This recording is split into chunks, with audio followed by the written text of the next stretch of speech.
Uma ótima noite para todos vocês. Espero que todos e todas estejam muito bem. Para quem não me conhece, meu nome é Andréia, sou professora, neuropsicopedagoga e hoje a Samantha e eu vai estar falando com vocês aí um pouquinho da importância do brincar no desenvolvimento infantil. Essa semana aí que a gente tem a Semana do Brincar. Vamos estar conversando um pouquinho, né, da importância. A Samantha já entrou aqui, né, já vou pedir o convite aqui para ela. Então, hoje a gente vai conversar um pouquinho sobre a importância do brincar, como que nós, pais, podemos contribuir, né, com a aprendizagem das crianças a partir das brincadeiras. E aí a Samantha vai estar trazendo para nós, né, essa importância, as habilidades que a gente vai desenvolvendo aí no aspecto psicopedagógico. Eu sei que, né, quando a gente acompanha aí uma intervenção, né, para quem tem filhos atípicos, né, como eu, a primeira vez que a gente vai numa sessão, é quando a gente desconhece o que é a ciência ABA, né, as intervenções, a gente vê o nosso filho brincando com a psicóloga, brincando com o terapeuta, a gente olha e fala, nossa, mas como assim, tá brincando?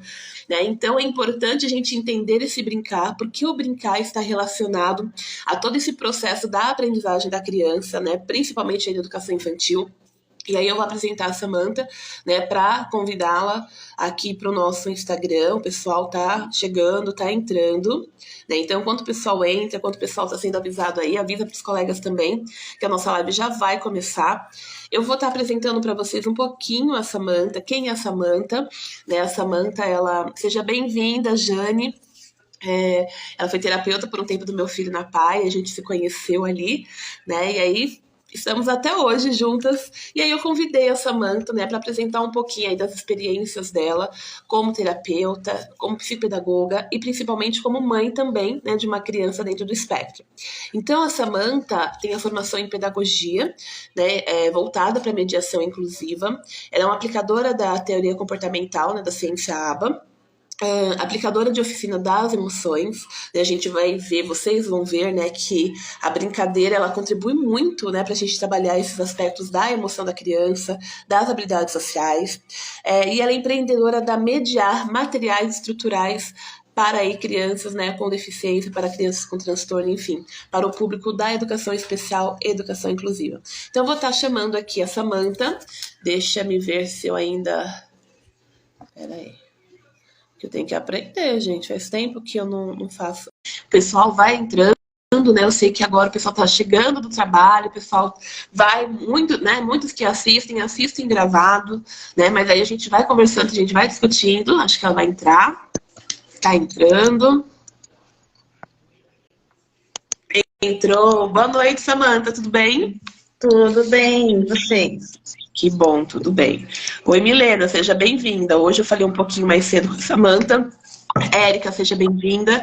Ela não estava bem de saúde, ele está se recuperando ainda. Até falei para ela se ela queria, né, que a gente cancelasse. Ela super assim, né, disposta, participativa. Não, vamos continuar, vamos fazer, né? Então, meu agradecimento, né, que eu sei que quando a gente não está bem, a gente fica assim, né, com vontade só de ficar na cama.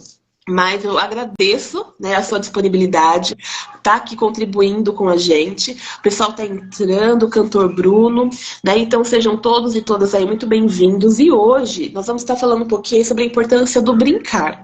Mas antes eu vou deixar, eu falei assim bem resumido, né? Mas eu prefiro aí que o convidado se apresente, fale um pouquinho aí da sua trajetória. Como eu falei, eu conheci a Samantha na PAI, né? Para mim foi uma perca muito grande quando ela saiu de lá. Está fazendo muita falta, mas eu quero que ela se apresente para vocês, né? Para vocês conhecerem um pouquinho essa pessoa aí que é maravilhosa. Pode se apresentar, Samantha. Obrigada, boa noite, né? Primeiramente, sou mãe atípica. Então, foi a pedagogia por amor, não, foi a força mesmo, né, para poder aí, ajudar melhor o meu filho, e isso se expandiu para outros filhos, e essa é a minha missão de vida, né. Como a Andréia falou aqui, a gente como mãe, quando vai na terapia, a gente fala, nossa, eu vim aqui só para ver essa mulher brincando com meu filho, eu não acredito que eu vim aqui só para isso, né. Porque a gente realmente não sabe a importância disso, o que está por trás disso, quais são os objetivos, né? E muitas vezes o terapeuta também não passa isso para a família, né? Ele não explica, então a família fica ali sem entender, né? Então, o brincar é de extrema importância. Esse apelido, doutora Brinquedos, ele veio porque numa terapia o pai estava muito bravo. Já era a segunda, terceira vez que ele vinha na terapia.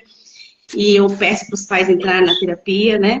A gente vai falar um pouquinho do brincar exploratório, do fingido. E aí um dia ele falou assim, escuta, eu não saí da minha casa para vir brincar. Eu venho aqui, você só brinca, brinca, brinca, né? Eu não estou entendendo. Aí nós paramos para explicar o que era o brincar, o que o filho dele no momento não conseguia fazer com o brinquedo, né? É o chamado brincar funcional que a gente tanto avalia. E ele se deu conta que quanto importante era e quanto o filho estava defasado. Realmente ele não sabia brincar. E aí quando você vai a fundo, você vê que o pai também não sabe. Os pais também não sabem, né? E aí surgiu esse apelido. Ele, então você é a doutora Brinquedos. É mais ou menos isso, né? Então a gente ensina, é um método de aprendizagem. Brincadeira é uma coisa muito séria, né? A gente fala, brincadeira é algo muito sério. É uma forma de aprendizagem baseada no lúdico, onde a gente consegue várias opções da criança, sem que ela perceba, sem que ela se estresse, sem que ela entre em sofrimento. Pelo contrário, a gente consegue ali linkar um elo, né? Fazer um relacionamento melhor. Então, até hoje eu nunca tive criança que não quis entrar na minha sala. O problema que eu tenho é tirá-las de lá. Essa é a maior dificuldade. Porque a gente consegue fazer aí uma boa relação entre paciente e terapeuta, né? Então, assim, a brincadeira é tão sério que nós temos pós-graduação, nós temos faculdade do brincar, né? Temos aí a ludoterapia, que é uma terapia voltada para o brincar. Nós temos as brinquedistas, né? Os cursos de brinquedistas aí, que trabalham em brinquedotecas, sejam em ONGs, escolas, né? Hospitais, enfim. Que ensinam a brincar. Não é só jogar a criança lá e fechar a porta e falar vai, né? Esse também faz isso. A gente fala vai, que a gente quer ver para onde vai, para pegar o quê, fazer o quê? Fazer o quê com aquele brinquedo? Ou às vezes, a gente também tem aquela criança que não vai, não faz nada. Ela não vai para lugar nenhum. Ela vê tanto estímulo. Que, sabe aquela criança que a gente fala assim, nossa, ele brinca, brinca. A gente tem desses em casa, né? Ele joga tudo no chão, não brinca com nada.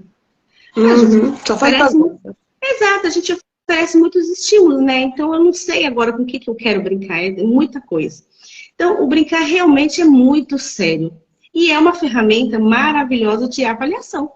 É através do brincar que a gente avalia a criança na parte pedagógica, inclusive. Eu uso o brincar, eu uso o brinquedo, né? Como ferramenta de troca, como reforçador mesmo. Quando eu quero que a criança vá para o papel, né, faça uma atividade de escrita, eu sempre uso a troca. Faz isso para depois fazer aquilo, porque eu já sei do que ela gosta. Eu vou oferecer o que ela gosta. Então você faz isso que você não gosta e eu te dou isso que você gosta depois de feito, né? E assim a gente vai conseguindo com os combinados aí a alavancar as nossas atividades. Muitas mães assim me perguntam que brinquedo comprar. E a gente, quando entra nesse mundo, principalmente mãe atípica, né? As mães de autistas, a gente sai brincando, né?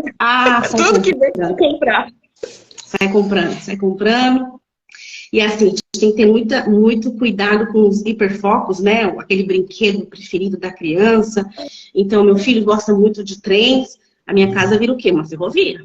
Você não pode ver um trem numa lancheira que você leva a lancheira, mas o menino já tem lancheira. Então, acaba nós, pais, tendo esse hiperfoco também. Passa pra gente, né? Então, porque você vai ver, a mãe tem mais hiperfoco que a criança. A mãe chega na terapia assim, ó, cheia de brinquedo, carregando, onde vai? Eu conheço. Eu sou dessa. Não vou falar nome de mães aqui, gente, prometo. Eu já estou me identificando. Né? O Bernardo, ele tem o hiperfoco dos bichos de pelúcia. Então tinha dia que ele ia pra pai mesmo com 4, 5. E aí o combinado era o quê? Chegou na pai somente um e ainda vai depois ficar com a mamãe. Né? Então, assim, às vezes vai pra escola também. E aí a mãe tá com aquele monte de boneco na mão, porque aí vê um boneco que ele gosta e fala, ai, se eu levar esse boneco, porque é muito isso, né? A base de troca. Deixa eu só dar uma boa noite pra Fia Mab, mas eu não sei o nome correto, depois coloca aqui pra gente no comentários, a Simone, minha amiga, Elizabeth, o Gabi Cardoso, né? Então sejam todos bem-vindos. Se surgirem perguntas, vão fazendo perguntas aí. Vamos sugar a Samantha, porque, gente, ela tem muito conhecimento, ela é top de linha, né? Eu sou suspeita para falar da Samantha. Então, assim, né, tem dúvida, vão perguntando, porque eu acho que é muito válido. E aí, isso que ela fala é realmente verdade, né? A gente vai vendo os hiperfocos dos filhos e a gente vai seguindo no embalo. Meu filho deve ter uns 50 ursos de pelúcia aqui, porque é Sonic, do Sonic vai pro... agora eu já esqueci, Ergliame, sei lá, enfim, ele vai mudando, né? Então, esses hiperfocos dele é sempre ursos, mais personagens, né? Então, a gente, querendo ou não, acaba se levando, né? E daqui a pouco a gente tá junto com eles. Eu já fui até assistir o Mario Bros, gente, né? Pra ver a situação do negócio. Mas é muito importante isso que você está falando, porque no começo do diagnóstico do Bernardo, eu queria um monte de materiais pedagógicos para trabalhar com ele e tal. E aí um dos cursos que eu fiz com uma especialista, ela falou assim, gente, para que tanto brinquedo? Né? Você vai usar tantos brinquedos que a criança vai olhar, vai brincar um pouco naquele momento que dá prazer, depois ela deixa de lado. Então, por que você não cria com as crianças, né? Vai no parquinho, pega varetas, pega o que tem ali na natureza e cria as atividades com eles, né? Faz com eles as atividades, né? O nosso tempo de criança, a gente brincava na rua, né? A gente não via tantas crianças aí com dificuldades motoras, com dificuldades aí emocionais, porque a gente vivia tanto na rua, né? Era tantas brincadeiras que, assim, a gente tinha um desenvolvimento muito bom. Né? Tinha um E a gente tem que pensar que a gente teve uma pandemia aí, né? Então isso acarretou, piorou, né? A gente trancafiou essas crianças dentro de casa e passava álcool em gel no brinquedo 24 horas por dia, né? E aí veio pior, o brinquedo dessas crianças se tornou o quê? O celular. Pois é. Era a diversão que tinha, é o que podia, né? E aí a gente fica até meio limitado, né? Porque assim, tinha que trabalhar, tinha que ajudar essa criança e ao mesmo tempo não tinha tempo, né? Aí tinha que dar aula online também, pensa nisso. Tinha que dar aula online também. Mas o brincar, né, ele tem uma hierarquia. Não é brincar por brincar. A gente nem pode comprar algo que seu filho está abaixo, ou seu aluno, a gente tem várias professoras da PAI aí, beijão para minhas amigas. E como você não pode oferecer o que está acima, além do que a criança pode. Por isso que o brincar, ele tem uma fiscalização do Inmetro, né? O brinquedo tem fiscalização do Inmetro, vem indicação ali de quantidade, de idade, de peso, de tudo, né? A gente nunca pode oferecer aquilo que a criança não está pronta para o brincar. Então, a gente tem o brincar, né? Desde o bebezinho ali do sensorial, exploratório, onde tudo vai na boca. Então, você não vai dar uma pecinha de Lego, né? Você dá brinquedos maiores, brinquedos aí emborrachados, onde não vai machucar, porque ela vai tocar e ela vai pôr na boca mesmo, né? Até uns 10 meses é mais ou menos isso, né? E depois ela passa a ser um pouquinho mais racional, até os 18 meses, que é aquele brinquedo que a criança aperta e fala, se eu apertar aqui, acende a luzinha. Se eu apertar aquele ali, roda a bolinha. E ela começa a entender que tem função aquele brinquedo. Sim. Eu faço uma coisa, né? Uma relação. Faço e tem uma ação e relação. E depois vem aquilo que a gente ama, e os nossos autistas não fazem, que é o simbólico. Exato. Dos 18 aos 24 meses, né? Que é o simbólico, né? Da função para os brinquedos de uma forma simbólica. Aquilo que é no real, né? A casinha, a comidinha, o carrinho, né? Como é que faz o carrinho. Já vi algumas questionamentos de psicopedagogos de não existe brincar funcional, todo brincar é válido. Sim, são válidos, né? Mas todo brincar é válido, mas ele tem que ter uma função. Se eu pego uma boneca e faço dessa boneca um carrinho, não é funcional, né? Não é funcional. Se eu pego um grampeador, acho que isso aqui é um pente de cabelo, ou um carrinho, não é funcional, né? Então tem sim, todo brinquedo tem a função, inclusive vem na caixa ali escrito, né? Qual que é a função do brinquedo, qual o objetivo que esse brinquedo tem. Depois a gente tem... Oi. Deixa eu só te cortar um pouquinho. A Simone perguntou se aqueles tapetes sensoriais são de fato eficientes, né? Se eles realmente estimulam. O que você acha a respeito? Totalmente eficiente. Nós temos os tipos de brinquedos. Uma grande evolução do meu filho, né? Assim, eu não utilizo muito por conta que a faixa etária que eu pego é um pouquinho maior. Mas assim, com o Bernardo, quando a gente, né, trabalhou esses tapetes sensoriais, não só os tapetes, como os dados sensoriais, ele teve uma evolução muito grande, porque meu filho não gostava de pegar certas texturas, meu filho tinha uma grande dificuldade aí, né, de pegar, de fazer a coordenação motora fina. Então, teve bastante contribuição, né, desses tapetes. Mas Sim. você aí na sua prática, né, principalmente aí na PAI, que a gente pega aí um público muito maior, né, uma demanda muito maior aí, eu acho que você tem mais propriedade, né, para falar aí em relação a esses tapetes e a contribuição, né, que eles têm aí na aprendizagem da criança. O tapete sensorial, assim, na verdade, todos os brinquedos, né? Como eu falei, o exploratório começa no sensorial. Nós começamos com as mãos, com a boca, tudo leva na boca mesmo, né? O tapete sensorial ou qualquer brinquedo, ele é funcional até quando a criança aprendeu a brincar com aquilo. Se aquilo virou algo motor, criança pá, já não é mais. Já pode trocar de brinquedo, pode doar esse brinquedo, a pai agradece, as pais precisam, né, desses brinquedos, mas tem a função de ensinar. Passou disso, a criança ficou obsoleta aquilo ali, aí já não tem mais interesse.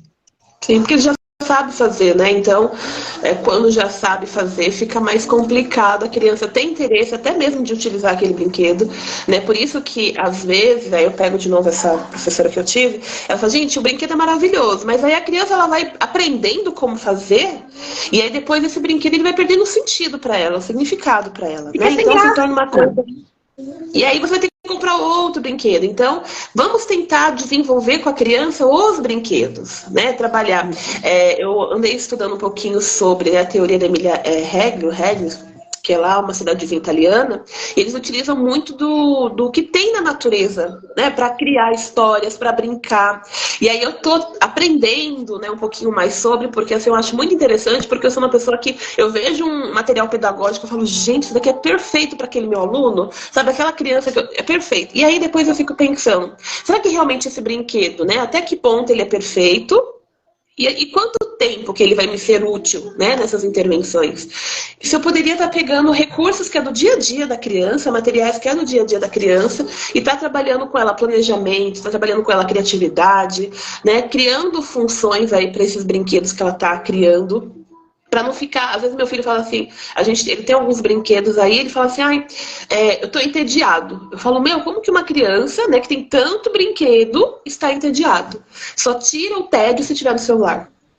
Né? Então, é muito complicado, né, hoje em dia a gente ser mãe, nesse sentido do brincar, porque eles não conseguem criar.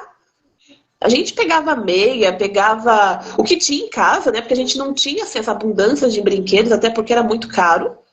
E a gente pegava tudo que tinha em casa, a gente criava, né? Criava, brincava, fazia aí casinhas, né? Então a gente pegava tudo que tinha no quintal e construía a nossa casinha com as nossas bonecas. E hoje, o que eu percebo é que nossas crianças e os nossos jovens não sabem brincar. Eu acompanho duas crianças à tarde, quando é aula de educação física, a professora, o bimestre passado eram brincadeiras, e dentre as brincadeiras, pular corda. E aí ela falou assim, vai ser um tédio, né, a aula, porque eu sei que eles não vão, já brincam, não sei o quê. E a gente ficou espantada, porque ela falou pra mim no começo da aula, e aí quando foi a aula dela com a minha turma, que era a terceira aula, as crianças não sabiam pular corda. 4 crianças sabiam pular corda, de 30. E aí ela olhava assim pra mim, André, eu não acredito. Eu falei, nem eu. Porque a gente brincava de pular corda na rua. Pular corda, cobra cega e tantos outros brinquedos. Né? E hoje a gente percebe que os nossos jovens, nossas crianças, não sabem brincar de brincadeiras, né? Brincar de amarelinha, de pular corda, que aparentemente é uma brincadeira assim comum, né? No dia a dia. E os impactos que isso acaba provocando também.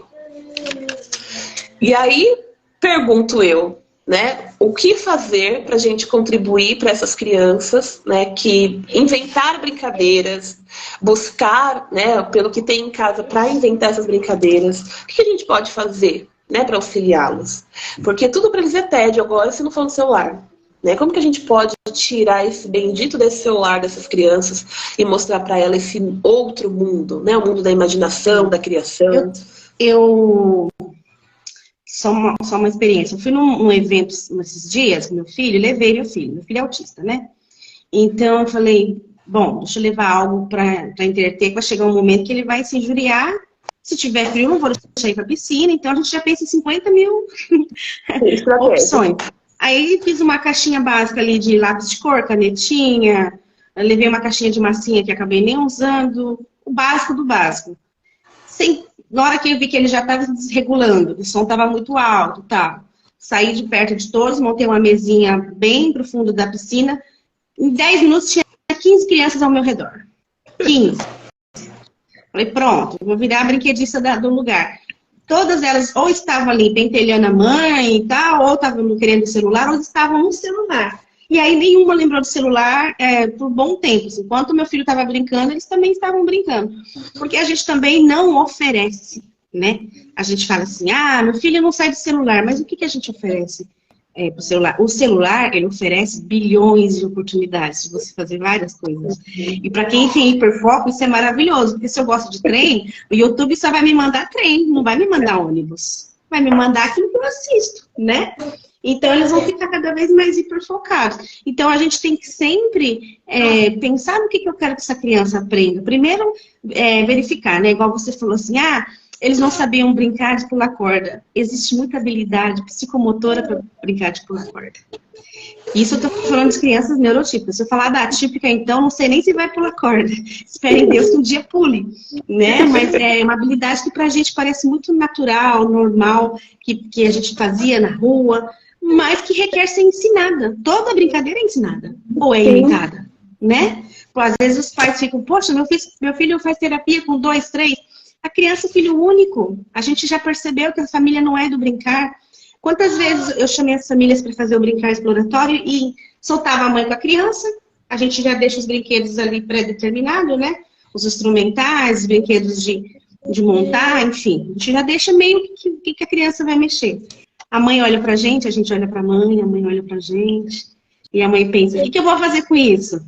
Porque perdemos esse hábito de brincar.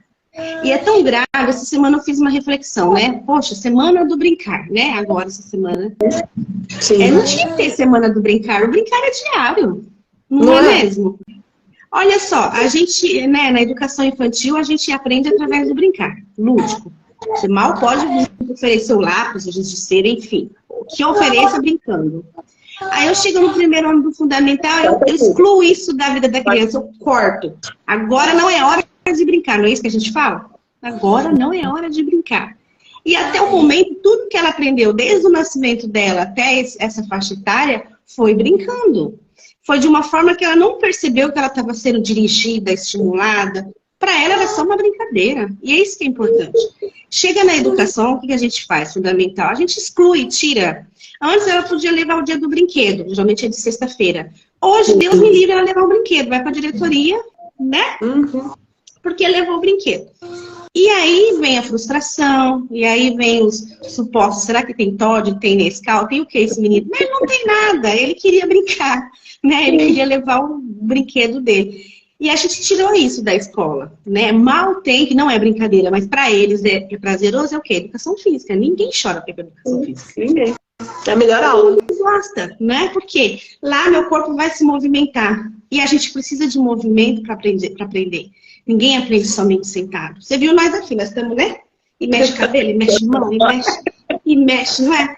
Eles também. Então, assim, o nosso corpo precisa de movimento para se conectar. E a gente tira esse movimento. Tem que estar sentado. E olha que eu não estou falando dos atípicos, que aí é mais difícil. Né? Tem que estar sentado. Então, não, eu falo muito que o professor sofre porque ele está seguindo ainda essa linha tradicional de sentadinho na carteira, um atrás do outro. Né? Eu vejo crianças sofrendo muito com tabuada. Leva um jogo de tabuada para a sala de aula. Leva um jogo de tampinha, sabe? Leva algo concreto que ela possa construir, que ela possa fazer, além de pegar uma folha e fazer a tabuada do 1 ao 10. Você vai aprender de uma maneira diferente. Quando você vê, você já fez a tabuada do 1, do 2, do 3, brincando. Porque foi prazeroso e a aprendizagem está linkada com prazer. Se eu não tiver prazer, eu não aprendo nada. Se eu não tiver prazer no curso de maquiagem, eu não vou aprender a fazer maquiagem, porque aquilo é um tédio. Pra gente também é assim. O meu primeiro filho, né, quando ele saiu do pré, e aí ele entrou no primeiro ano, e aí aqui na cidade que eu moro, é imposto, né, pela prefeitura, é imposto, que chegou o primeiro ano, a criança vai ter que sentar enfileirada, ficar quietinha e ser alfabetizada. Né, então no pré é maravilhoso, super indico aqui, né, o pré, o maternal, que é super lúdico, só que aí quando chega no primeiro ano, tira tudo de uma forma assim tão drástica. E aí o meu filho, teve um dia que eu fui chamada na escola porque meu filho, ele era indisciplinado. E aí a mãe já vai, né, na defensiva, fala, como assim, meu filho indisciplinado? Gente, eu conheço meu filho. Né? E aí ela falou assim, mãe, mas ele não para, ele corre no intervalo. Gente, no intervalo. Ele corre no intervalo, capaz de cair, fica correndo com os meninos, não sei o quê. Aí eu falei, bom, até onde eu sei, não só como professora, mas como aluna no dia que fui, o intervalo foi para isso, o intervalo foi pra gente correr, o intervalo foi pra gente né, extravasar. Aí agora é intervalo dirigido. Né? Então, nem intervalo mais você pode correr, não é mais para isso. Pode. E aí eu falei assim, gente, que absurdo, como que pode uma prefeitura que diz que é primeiro mundo, que não sei o quê, né, dá todo aquele lúdico para a criança e chega no primeiro ano, tem aquela ruptura. Não tem nem aquele período assim da criança se adaptar. Né? Já tira os brinquedos, não tem parquinho na escola, a criança tem que sentar enfileirada, se levantar tem que sentar, menino presta atenção. Gente, né, eles entram com 6 anos. Ainda é momento de brincar, de correr, sabe? E aí eu percebo agora, acompanhando, né, os alunos com deficiência nas aulas regulares, como que o professor também fica estressado. Porque ele tá vendo que aquilo ali tá sufocando a criança, tá limitando a criança e ele é obrigado, né, a ter que seguir a esse tipo de regra, esse tipo de exigência, porque senão depois ele é prejudicado na avaliação dele. Né? Então há uma avaliação para julgar se o professor está fazendo isso. E aí lota conteúdo, é conteúdo em cima de conteúdo. E aí a gente percebe as crianças, né, tudo aí estressada, as crianças se sentindo muitas vezes incapazes, deprimidas, porque muitas delas ainda estão desenvolvendo essas habilidades motoras da coordenação motora fina, né, de pegar no lápis, de escrever nos espaçamentos corretos aí do caderno e assim por diante. E aí você vê a grande dificuldade que as crianças têm. Só que elas são obrigadas a seguir aquele padrão, porque é aquele padrão que é o correto, que é o que precisa ser feito, tem que respeitar essas regras, os combinados. Né? Então hoje eu percebo que é muito difícil a criança. Porque pelo menos eu me recordo quando eu estava no primeiro ano, a gente ainda tinha os parquinhos na escola, a gente corria o intervalo todinho, chegava na sala de aula acabado, cansado. Né? Mas a gente conseguia brincar, a gente subia nos pés de árvore que tinha na escola. E hoje em dia até isso é tirado das crianças. Né? Um espaço fechado, com poucas áreas verdes para o intervalo, e aí a criança não pode nem correr. E quando ela corre, ela é indisciplinada. Né? Então são coisas aí que assustam muito também. E a gente tem tantos benefícios no brincar, né? O brincar, ele te ajuda, ele constrói, né, relacionamento, ele te regula, pelo processo de aprendizagem. O que eu falo quando assim, que eu tenho muito mais contato? Hoje eu estou tendo contato com os professores, que, nossa, sempre foi meu foco. Os dois sofrem. Os professores sofrem, né? Porque como você falou, ele fica cansado, porque ele modela comportamento o tempo todo, e ele tem mais os outros para poder fazer comportamento mais aprendizagem, tem essa, né? E ele tem que dar conta de conteúdos. Mas não te impede de uma sexta-feira você levar um jogo educativo para a sala de aula. Hoje eu vejo muito, isso me preocupa e me deixa feliz. Eu vejo muitos jogos de pareamento. Para mediar, isso é ótimo, que a mediar trabalha com materiais, né, estruturado, aquele que as professoras adoram, com velcro, cola, descola e tal, plastifica. Só que tem que generalizar isso daí. Tem que levar para fora, porque se eu dou o mesmo jogo para criança, no concreto, seja no MDF, no plástico, ela não sabe fazer, ela olha para minha cara, sabe? Porque ela está habituada só num tipo de jogo, um tipo de aprendizagem. E a gente tem que fazer desde o jogo construído, igual você falou, né? Com material reciclado, com materiais da natureza, com material pedagógico estruturado, aí você passa para o concreto, você compra um jogo, aí do jogo vai para o papel. Opa, agora ele conseguiu os 4 processos, agora ele vai conseguir identificar o vermelho, pegar o lápis vermelho e pintar no vermelho, que é o que eu estou pedindo. Porque ele passou por 3 processos antes, né? Então, assim, a importância da gente eu falo assim, são coisas simples e básicas. Você não precisa comprar Fisher Price. Não. Às vezes uma sulfite, uma canetinha e um adesivo resolve. A criança ela tem que estar entretida, ela tem que ter curiosidade. O que isso aqui faz? O que vai sair desse papel? Não é mesmo? Ah, mas a minha criança tem hiperfoco, eu tenho vários. Tem hiperfoco. Ok, eu começo com o hiperfoco dela e vou abrir no repertório. Tudo bem, ela gosta muito de sol, ela ama o sol. Tá, mas não tem só o sol. E a nuvem? Tá faltando a nuvem. O que tem o pássaro? Lá no céu tem o pássaro. E aí você vai construindo um cenário com a criança a partir do hiperfoco dela. Você não deixou de chamar essa criança a atenção dela porque ela gosta. Mas você tá aumentando o repertório dela, porque não existe só o sol, né? Daqui a pouco você consegue com que essa criança entenda que sol fica em cima, que terra fica embaixo. Ela já tem uma noção espacial. Até então ela não tem, ela desenha o sol no meio. E as profs de educação infantil aí que me perdoem, ainda desenha carinhas, né? Sol não tem carinha nenhuma, mas ela desenha, né? Com olhinho, boquinha, nariz. Sorrindo, graças a Deus. Mas nada a ver com real, né? Nada a ver com real. Mas o que a gente fala assim? O brincar, ele é simples. O brincar, a criança, ela não exige muito de você, a não ser seu tempo e atenção. E o mais gostoso, às vezes, né? Que a gente fala do brincar exploratório. Às vezes eu deixo a criança mexendo no que ela quer. Ela abre armário, ela pega isso, ela pega aquilo. Aquilo que ela pegou e sentou, ou levou para a mesa, ou foi para o chão, eu falo, é aqui que eu vou. É nesse brinquedo que ela está interessada. Então eu já sei como o brinquedo funciona e eu já sei o que eu posso fazer com o brinquedo. O que eu posso explorar com aquele brinquedo. É para ela está brincando. Ela não tomou da minha mão, ela deixou eu ficar com o que eu quero. Ok, mas eu estou explorando o que eu quero a partir do que ela quer. Mas vai ter dias também que eu quero dirigir. Não, hoje nós vamos fazer tal coisa. Porque ela também tem que entender de regras.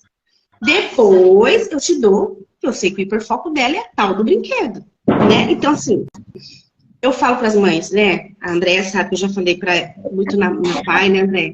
Para de oferecer aquela caixa de brinquedo. A primeira coisa que a criança faz, ela vira. Não é? Sim. Você tem que ir por partes. Deixa eu ver se meu filho sabe brincar de carrinho. Então oferece um carrinho. Deixa eu ver se ele entende que o avião voa, que o barco vai na água, que a boneca nana. Então, assim, a gente tem que primeiro verificar se ele sabe brincar com aquilo. Se você oferecer uma caixa cheia de brinquedo, é lógico que ele vai ficar perdido. É lógico que se ele tiver TDAH, então pronto. Na hora que ele tá olhando para um, já esqueceu do outro e assim, é a nossa vida, acho que tem TDAH. Ninguém pode oferecer muita coisa. Aí fala TDAH, eu falei que essa semana o meu tá atacado, porque Jesus, olha, até uns materiais que eu levei pra escola que eu fiz a formação, deixei lá. Aí eu falei, gente, ainda falei pra elas que eu tinha esquecido minha garrafinha em casa e eu tinha deixado do lado da bolsa. Agora eu deixo material na escola. Tô atacada, essa semana o negócio tá atacado. E aí você falando disso, né, do brinquedo e essas trocas, o Bernardo, ele tem muito da ecolalia. E aí, às vezes, eu pergunto pra ele, né? Todo dia eu pergunto pra eles, né? Como que foi a escola? O que vocês fizeram? O Bernardo nunca consegue me dizer. Ele disse que foi pra escola, que brincou. E aí eu falo assim, mas teve aula de matemática, não sei o quê? Aí ele só fala que tirou 10. Todo dia ele tira 10. E aí, o que eu faço pra conseguir tirar do Bernardo o que aconteceu, né, na escola, o que ele aprendeu? Como o hiperfoco dele é os bonecos, então eu deixo ele pegar os bonecos dele e aí ele vai criando brincadeiras com o boneco. Daqui a pouco ele está contando, né? Ele criou dentro das brincadeiras a escola. E aí ele imita a voz da professora, né, com a mesma tonicidade da voz dela, dos coleguinhas, e aí ele vai falando. E aí eu vou prestando atenção, e aí eu vou descobrindo como foi o dia dele. Porque aí ele conta quem brigou, quem respeitou a professora, que a professora chamou a atenção. Então eu utilizo muito dessas brincadeiras que ele tem, quando ele chega da escola comigo, para eu saber como que foi o dia dele. Porque no trajeto de casa, quando eu pergunto, ele não consegue me dizer. Ele diz que foi para a escola e que brincou. Então, não sei o que aconteceu num todo. Mas quando ele está brincando, aí ele começa a jogar. E aí eu fico interligada para saber, né, o que aconteceu. Então, até nisso, né... Quando as mães me falam isso, né? A criança não relata os fatos, né? O que aconteceu na escola. Como que você pergunta? Eu também perguntava assim, tá? Como que foi na escola hoje? Não, mas aí pergunta. Eu falei, você teve aula do quê? Você fez o quê? Você aprendeu o quê? Né? Eu vou colocando uma pergunta, não vai. E assim, né? Primeiro, eu acabei de sair da escola, eu não quero falar disso. Você acabou de sair do trabalho e alguém fala, e aí, como foi no trabalho hoje? Fala, vamos falar de outra coisa. tem que ter o horário, né, para falar. E outra, você tem que conhecer a rotina do seu filho. Às vezes não, a grande maioria, as mães, ela não tem acesso nem ao calendário de aula. Então, ela não sabe que hoje teve geografia, história, matemática. Ela só mandou para a escola. Perdão, gente, deixa eu beber uma água aqui. Se eu sei que hoje meu filho teve inglês, eu já posso começar por aí. Filho, teve aula de inglês, né? Na prof e tal. Como é que foi? Fala uma palavra que você aprendeu para mim. Então, para eu puxar esse repertório dele, para eu ajudar ele, trazer na memória o que eu tive, ele vai falar, é mesmo, eu tive inglês, verdade. Minha mãe também é certa. O que eu tive lá? Então, a gente ajuda. Você sabe que tem um parquinho, você sabe que, né, tem aula de educação física na quadra. Então, você vai ajudar ele a construir esse repertório do que teve hoje. Sozinho por si, é muito difícil para a criança falar assim, olha, hoje teve aula tal, tal, tal. Mas se você ajudá-lo a construir, você sabendo qual foi a rotina dele no dia, uma coisinha ou outra ele vai conseguir te falar. E isso no momento, igual você falou, de brincadeira, pega um boneco que ele gosta, ou na hora do jantar. Nunca na hora que ele saiu da escola hoje. Pô, acabei de sair, lá vem você me perguntar como foi a escola hoje.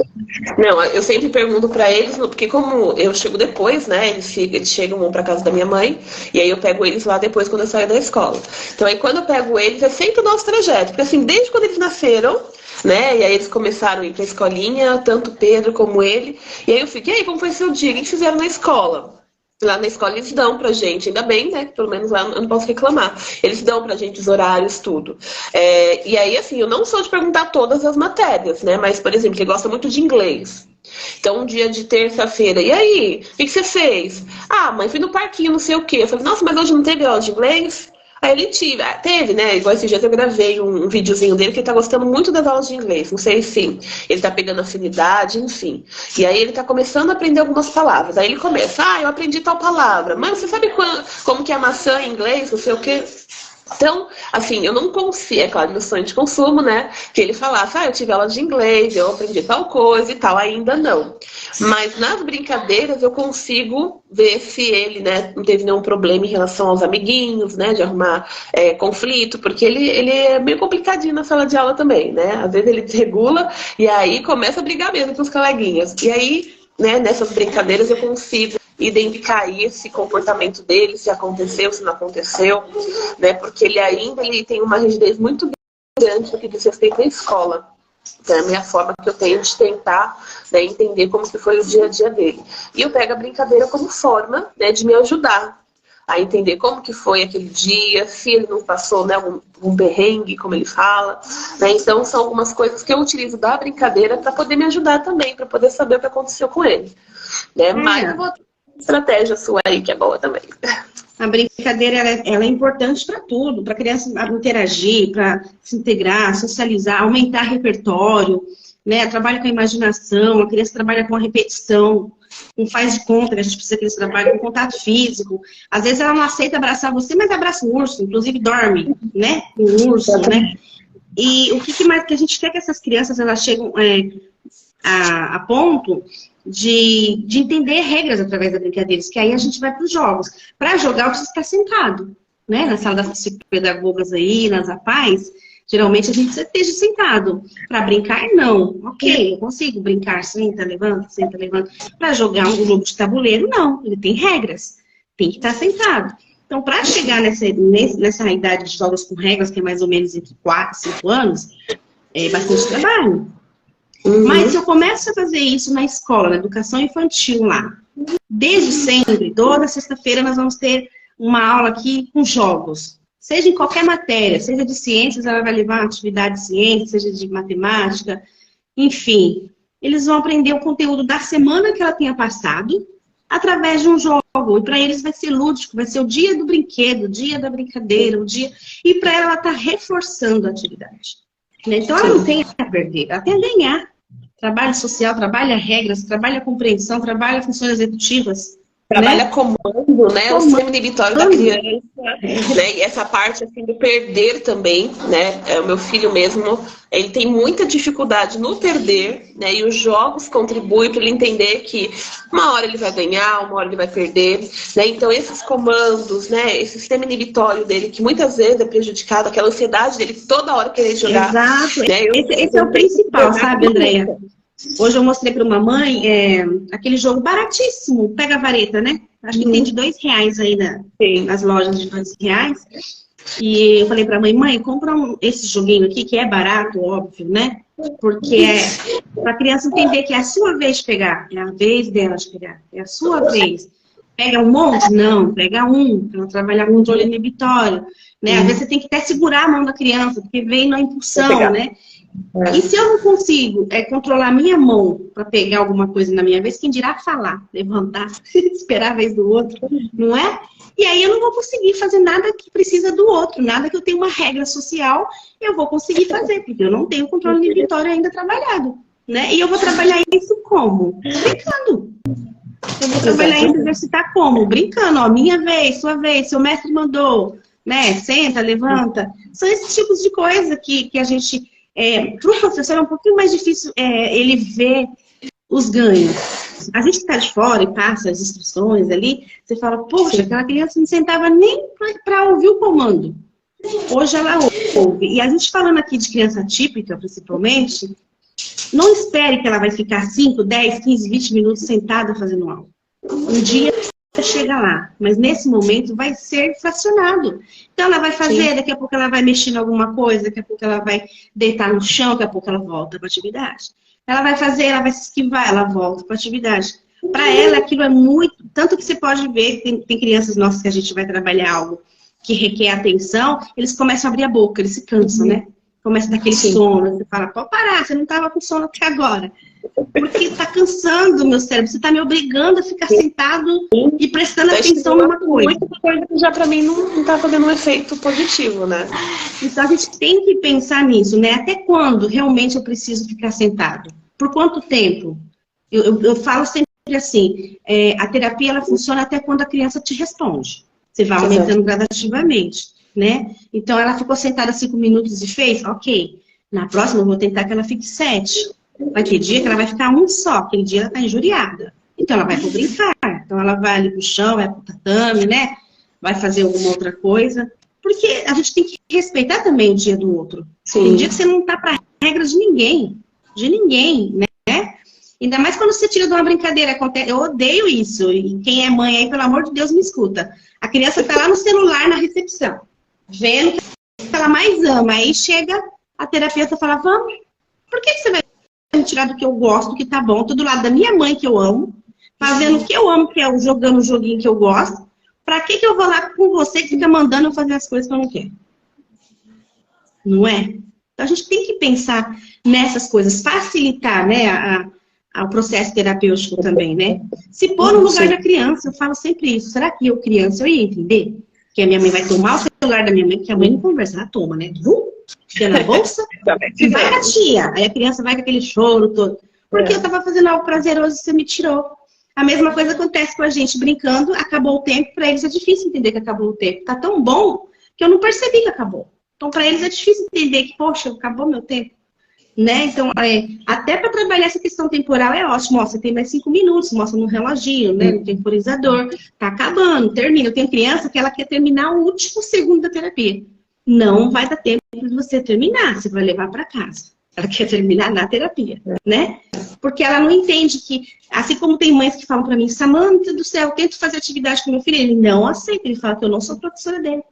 Porque ele colocou que o lugar de aprender é na escola, não é em casa. Em casa é lugar de brincar, de dormir, lugar da minha mãe, né? Um lugar de ficar, de relaxar, vamos falar assim. Então a gente tem que levar a brincadeira a sério.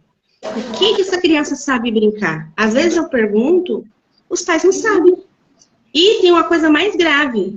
Eu tô vendo cada vez mais pais que eu pergunto assim, seu filho tem brinquedo? Quais são os brinquedos? Ah, ele não brinca. Ele não brinca de nada? Não, só celular. Ele não brinca. Na minha sala ele brinca feito... assusta. Uma criança de 12 vira uma de 4.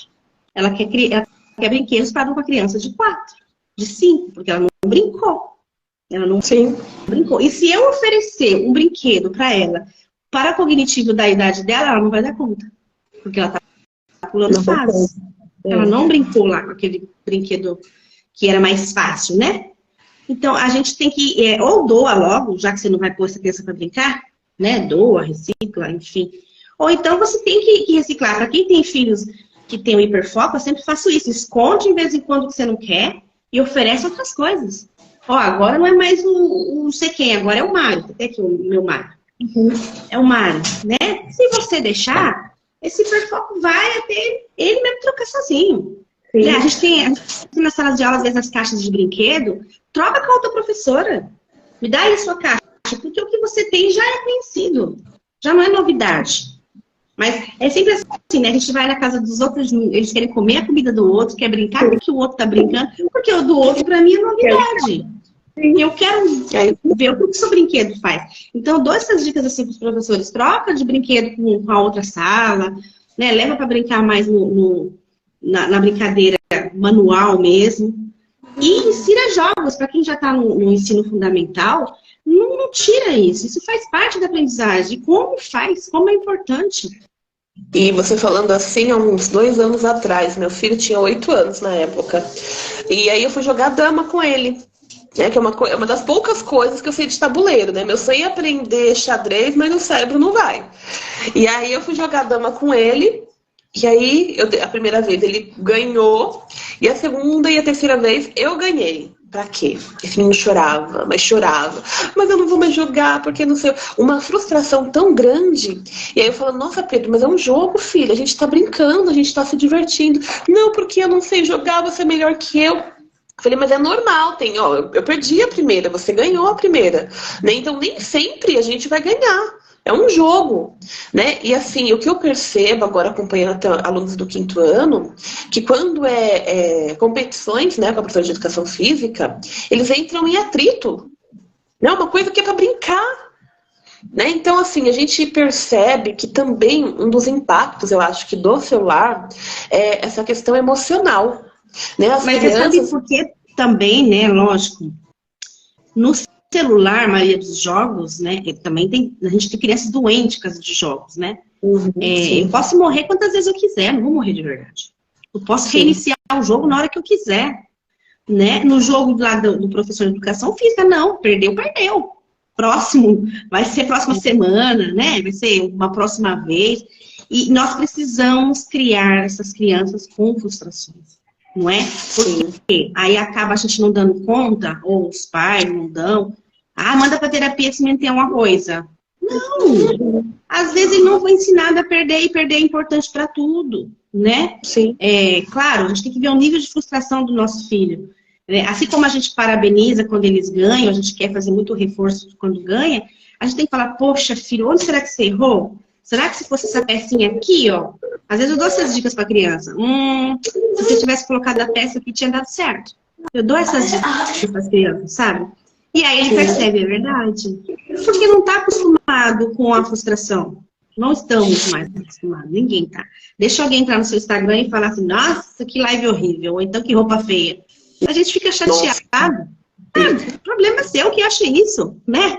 Então, assim, não estamos mais acostumados com a frustração.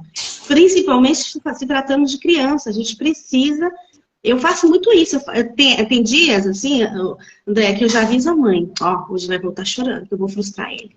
Eu vou deixar fazer o que quer até um certo tempo. Dali eu vou tirar e eu quero ver até onde vai. E geralmente é assim, viu, André? Se desregula, chora, né, daquele show, se regula, volta, abraça, ou brinca com o mesmo brinquedo, ou brinca de outra coisa, e sai tudo bem. A gente não vai entregar uma criança desorganizada chorando para a mãe. Mas ela precisa saber que não, você não vai ganhar todo dia. Eu tenho criança que se o brinquedo quebrou, ela quer que você colhe, vira massa. Não, quebrou. As coisas quebram. Para você ter cuidado, para não quebrar. Se você não ensinar que seu filho que arrancar a cabeça do Batman, ele acabou, ele vai arrancar até a cabeça do boneco por aí.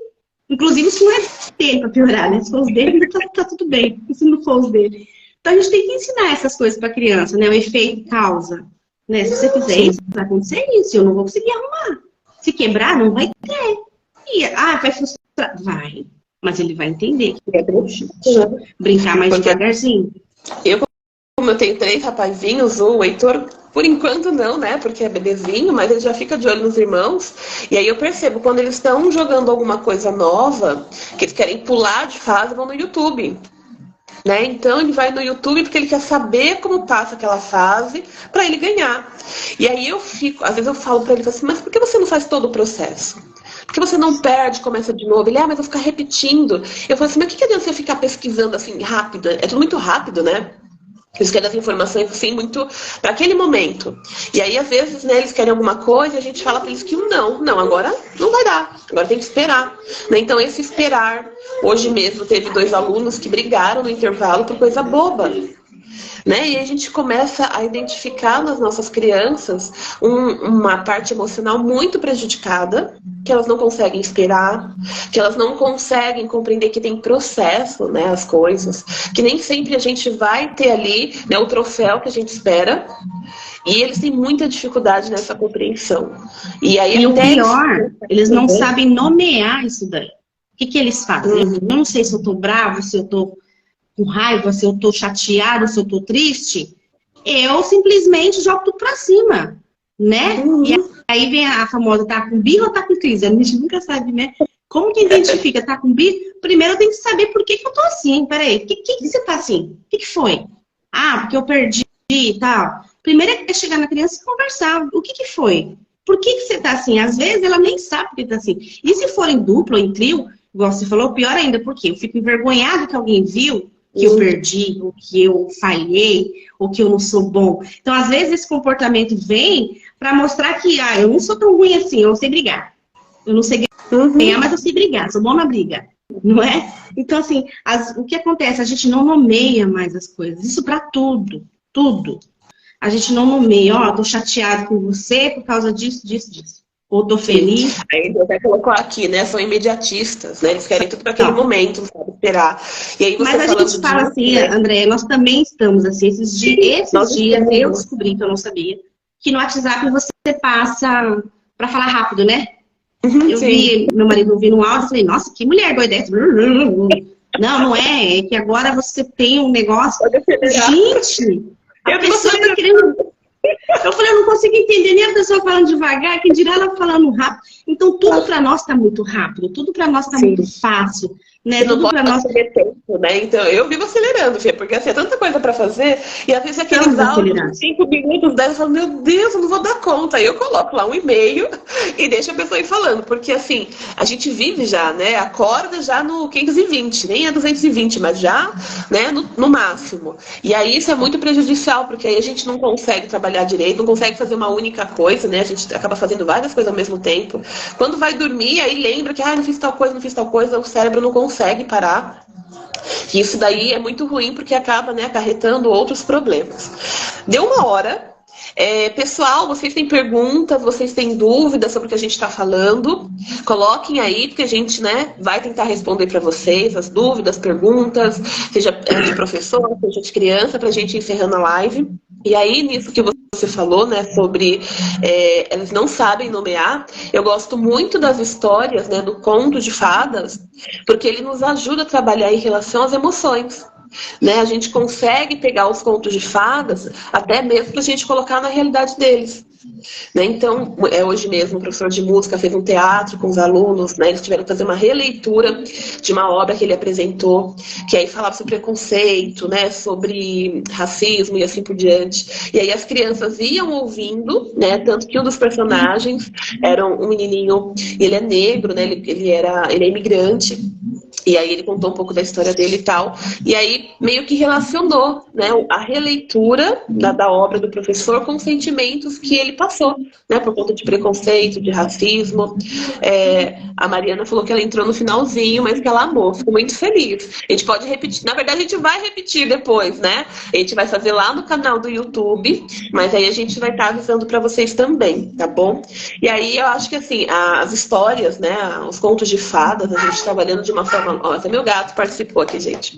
É importante para a gente trabalhar essas questões, né, da emoção, dos sentimentos, porque muitos deles não conseguem realmente nomear. E o pior, não só nomear, não conseguem enfrentar aquilo que estão sentindo. Né? Aí vem em forma de agressividade, vem em forma aí de destruir coisas, né, quebrar coisas dentro da sala de aula, que eu já presenciei, infelizmente. Um aluno quebrou a mão, gente. Né? Então, assim, a fúria foi tão grande que ele bateu com tudo na porta e quebrou a mão. Então, pra gente ver como os nossos jovens e crianças estão aí, né, com essa parte aí, o socioemocional delas muito prejudicado. E o brincar, ele contribui muito, né, pra gente trabalhar essas questões. E o brincar é uma coisa que trabalha tanto a espera com uma forma tão leve que a criança não quer sair. Ela ficou meia hora, 40 minutos sentada com você, ela não se deu conta que fez tudo o que você queria que ela fizesse, sentada ou deitada no tatame, enfim. Ela fez. O que você propôs, você realizou. Porque para ela estava gostoso, não é? Estava prazeroso. Então, a aprendizagem já está linkada no prazer. E o lúdico, o brincar, ele é a base disso daí. Inclusive da relação, né? Terapeuta ou mãe, ou educador, quem seja, com a criança. Tá relacionado. Porque se a criança não tem afetividade com você, você pode levar uma Barbie para a sala que não vai funcionar. Não vai. Aí, se ela tiver, ela pode pegar um graveto, que ela vai com você atrás do graveto. Né? Porque ela confia em você, ela sabe que vai ser prazeroso. O vínculo é muito importante, né? O vínculo é primordial para tudo. Isso. E aqui tem uma pergunta. A Índia colocou que a filha dela, de 4 anos, fala que está ansiosa. Que ela achou muito interessante, né? A fala e colocar certinho na situação. Né? Essa ansiedade das crianças. A gente percebe muito isso, né? O meu filho fala que está entediado. Entediado. O meu fala também. Mas isso porque, né? Eu vi uma reportagem muito interessante, rapidinho, na psicóloga, que ela falou assim: como você sabe se seu filho está demais no celular, realmente? Se ele está nesse processo de ansiedade e de ficar entediado. Quando você oferece outra coisa porque está carregando, né? Enfim, e nada tá bom. Você oferece o mundo para a criança. Aquilo que ele mais gostava, o hiperfoco dele, não. Aí ele faz aquela situação toda porque ele quer o celular. Então, ele já está no processo aí. Tem que tomar cuidado, fica entediado mesmo. Nada tem mais graça na minha vida. Isso deixa você entediada.